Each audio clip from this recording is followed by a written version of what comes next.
Hey everybody, it's been a long time since I've done a video, 2 or 3 years since I've posted anything, since I really felt like I was doing anything worthy of my channel. But this video, this return from not doing anything in a while, was prompted because this summer I got a new job as the director of the Fowler Public Library. It's a small little community in southwest Kansas, and it is a joy to be working there. If you haven't been to your own public library in a while, consider going back, because libraries aren't just books. You got movies, you have computer resources, computer programs that you might not have at home. Your librarians might be able to help teach you something about those programs or find information, vet information. You've got maker spaces at many of them, or other places where you can learn a new skill or a hobby, or figure out how to get things to work together. Just tremendous amount of resources that a lot of libraries are more than what you might be thinking they are. So if you haven't been in a while, go. And if you do want a book, they've got lots. So check them out. So in my capacity being the director of the library, I went to the Southwest Kansas System Board meeting today. They're one of their annual meetings to just take care of the budget and the things that need to happen for a larger library system. And afterwards, we had a directors forum. So directors from all the other libraries that could be present just had a meeting to talk about things we needed more training on, or ways we could help each other, identify resources that were just out there to make libraries even better. And one of the questions or areas that got brought up that training could happen on was bookbinding or book repair. And bookbinding is one of my hobbies, and somebody knew that, and I got pointed out, and I volunteered that I could help fill that gap. So this video is the start of a response to my fellow library directors in Southwest Kansas, or anybody else in the library world that needs to learn some book repair or brush up on it. Also, maybe you're just the guy at home or the lady at home, or you got a lot of books and you enjoy books and you want to take care of your own. So these techniques can also be used for your home library to make sure that you get the most use out of them and you keep them in good repair for the years to come.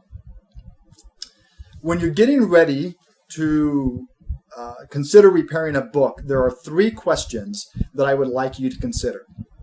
The first one is, how was that book designed to work? There are different methods of binding that are going to function a little bit different. So when you need to repair the book, you need to understand how that book was intended to work. The second question that you need to ask yourself is, based upon how this book was supposed to work, why or how did it fail? And then that's going to let you know what you need to do to repair it.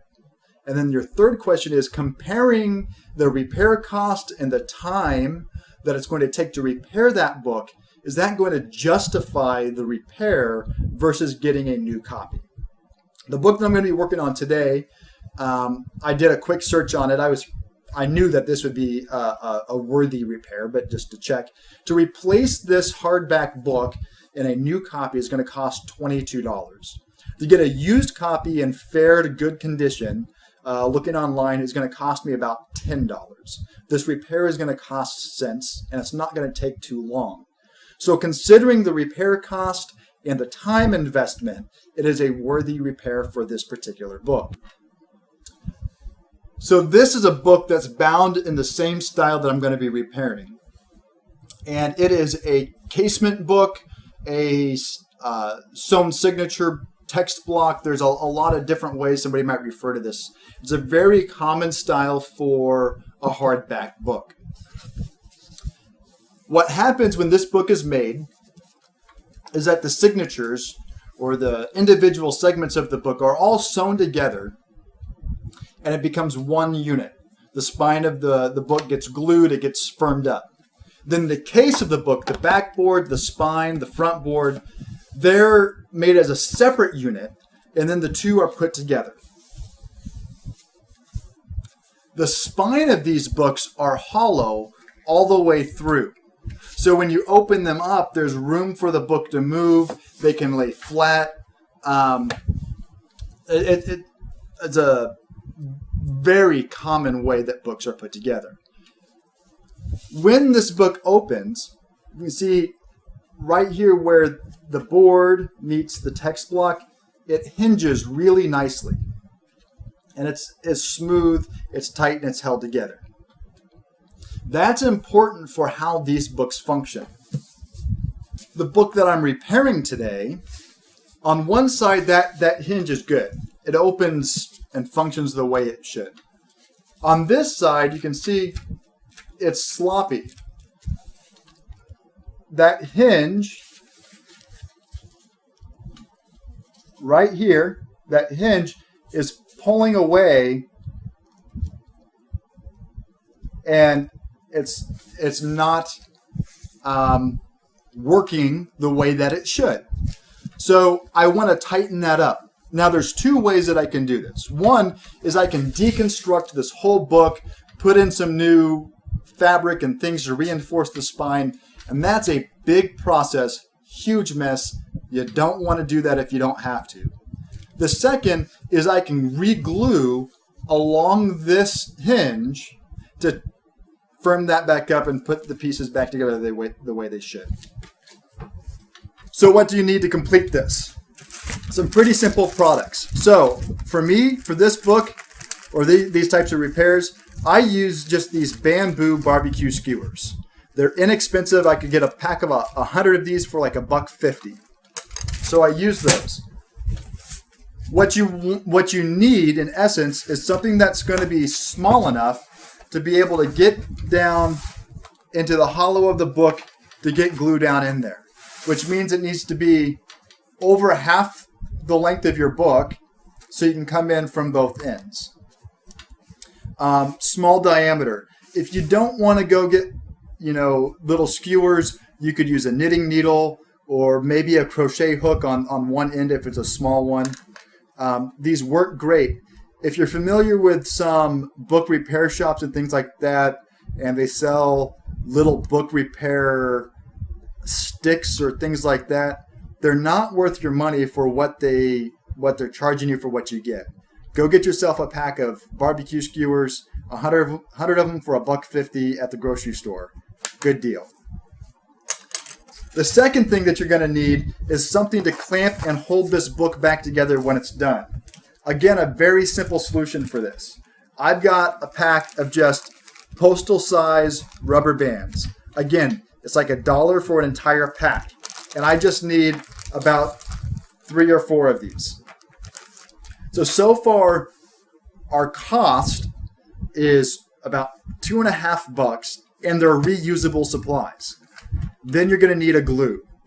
So for any book repair, I will consider 4 types of glue. You want to stick to these 4, in my humble opinion. If you want to use something else and you think you got the process down, you can go for it. I've seen people try to use rubber cement. I've seen people try to use window caulking because it's flexible when it's dry. I've seen just all sorts of things. These 4 options are all inexpensive enough that it shouldn't be a problem to get your hands on them to repair. Now, the first one I'm going to talk about is a wheat paste glue. It sounds just like it is. It's a wheat product that is formulated. A lot of them you use and you cook them up, and it creates a wheat glue. This particular one that I like does not require cooking. You just have to add water to it, and it creates an adhesive.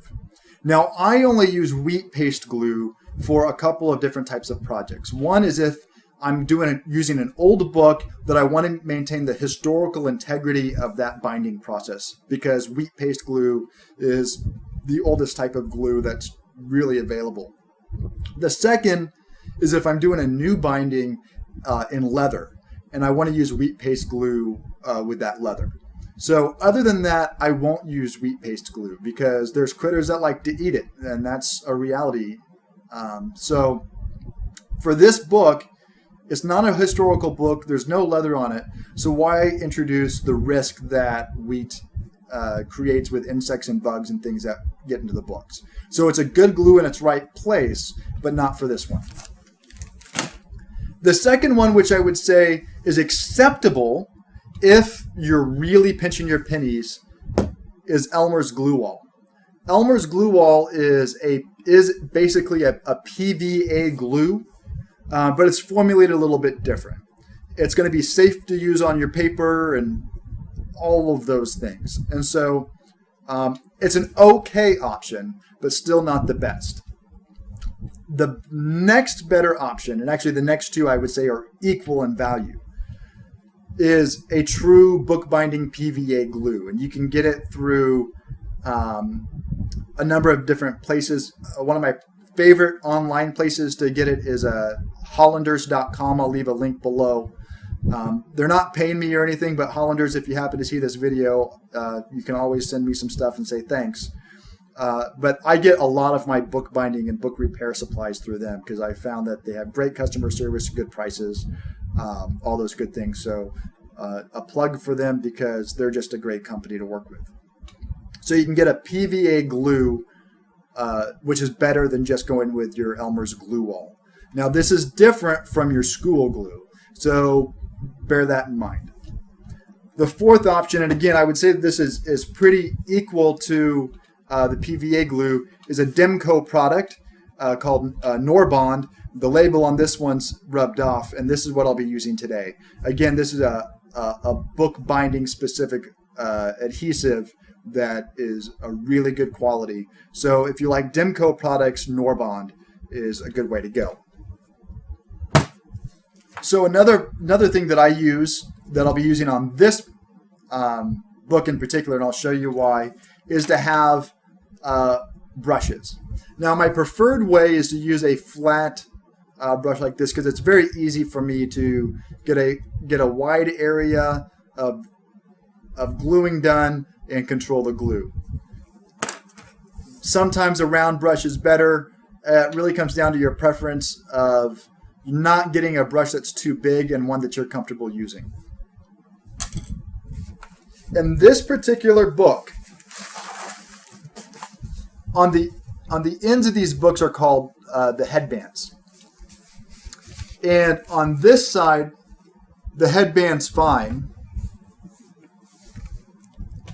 And on this side, I'll try to do it this way, the headband's coming loose. So all I need to repair that, I'm going to do this first, is put glue on the back of this headband and then press it back into place.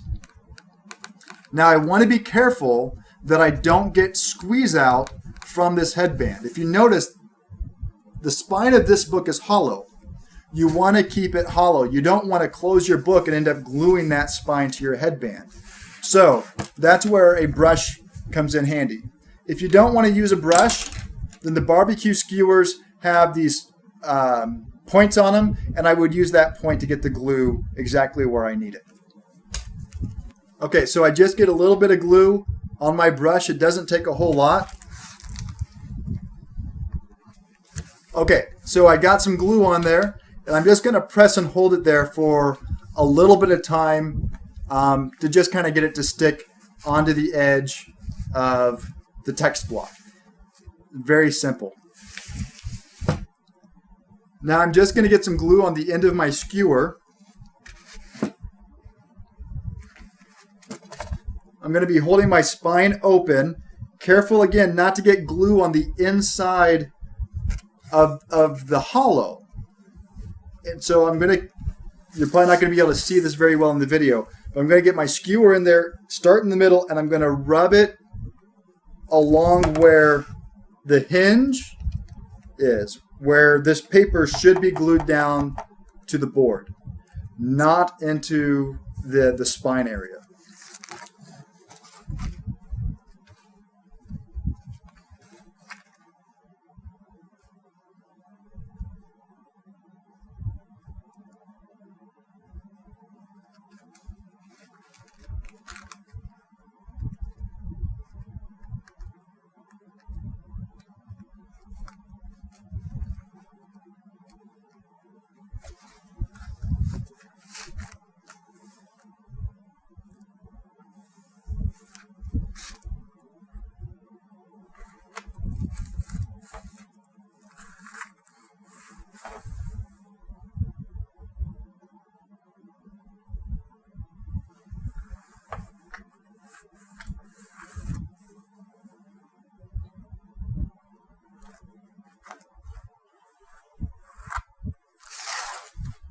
Okay, so I got glue all along here, making sure that it got to the middle, working from both ends. I'm going to fold my board back a little bit and rub that in. Now I'm going to use the end of my brush and help rub that. Now if you got a bone folder, you can use your bone folder for this. I just happen to not have mine with me at the moment. And I'm going to close the book. Now, somewhat of an optional step, but I like to do it, is I take 2 new clean skewers and lay them inside of this groove here. That's part of the hinge. So I'm going to lay those inside that hinge just to make sure that I don't accidentally deform that. And these skewers are just long enough for this book to fit inside that hinge. Then I'm going to take my rubber bands and put them around the book as clamps. I'm going to make sure that I get one on the end on that headband that I glued down, because that's going to add extra pressure onto that headband and hold it in place. That's it. I'm going to let this set overnight. Tomorrow, I'll take it back to work with me and it'll go back on the shelf. Okay, so my plan is to keep doing some of these videos as books come to my attention at the library that need some repairs that are going to be worth repairing, so that you can see them as we go along. If you have any particular repairs that you want to learn about, or have any comments, maybe something wasn't quite clear, go ahead and leave a comment below and I'll get back with you. Thanks.